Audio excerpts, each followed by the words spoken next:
Recipe ఏంటంటే healthy laddu, tasty laddu చూపించబోతున్నాను మీకు నేను. దానికి కావాల్సిన పదార్థాలు ఏంటంటే ఈ గుమ్మడి గింజలండి 3/4 కప్పు, 3/4 కప్పు ఏమో పల్లీలు, కొద్దిగా బాదం పప్పు, కొద్దిగా జీడిపప్పు, అవిసె గింజలు, అలాగే 1/2 కప్పు ఏమో నువ్వులు, 1/2 కప్పు ఏమో పుచ్చగింజలు, 1 కప్పు బెల్లము, కొద్దిగా నెయ్యి కావాలి.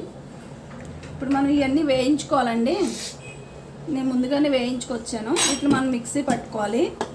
మరీ మెత్తగా కాకుండా కొంచెం మొత్తగా ముక్కలుగా మిక్సీ పట్టుకోవాలండి. నేను ఒక్కొక్కటిగా మిక్సీ పట్టేస్తాను.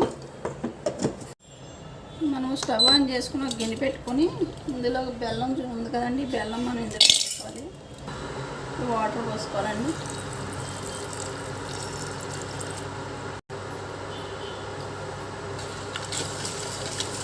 బెల్లం కరగాలండి. కరిగిన తర్వాత వడకట్టుకోవాలి.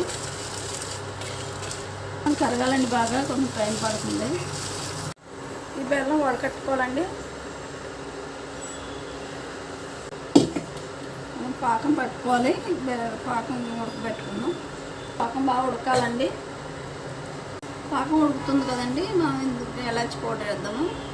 మనం పౌడర్ తీసుకున్నాం కదా, అన్ని రకాల పౌడర్లు కలిపేసింది వేసి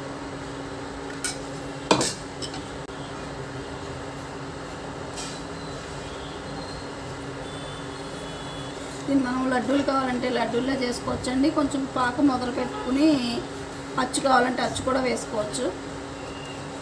మనం ఇప్పుడు ఇందులో నెయ్యి వేసేద్దామండి.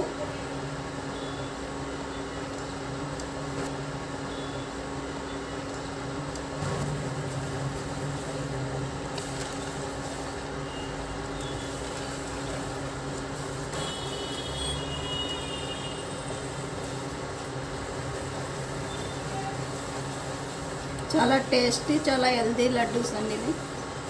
ఇది మనం దించి పక్కన పెడదామండి. కొంచెం చల్లారాక లడ్డూలు చేద్దాము. చల్లారితే కొద్దిగా బిగుస్తుంది. చల్లారిందండి. మనం చిన్న చిన్న ఉండలా పట్టుకున్నాము. మనం అన్ని రకాల పప్పులు వేసాం కదండి. మనం తినేటప్పుడు పంటి కింద అన్ని రకాల పప్పులు పడతాయండి, చాలా బాగుంటాయి. మన హెల్దీ లడ్స్ ఎంతో టేస్టీగా ఎంతో హెల్దీగా ఉండే హెల్దీ లడ్స్ తయారైపోయినాయండి. ఈ వీడియో కనుక మీకు నచ్చినట్టయితే లైక్ చేయండి, షేర్ చేయండి. మరిన్ని లేటెస్ట్ అప్డేట్స్ కోసం మా ఛానల్ని సబ్స్క్రైబ్ చేయండి.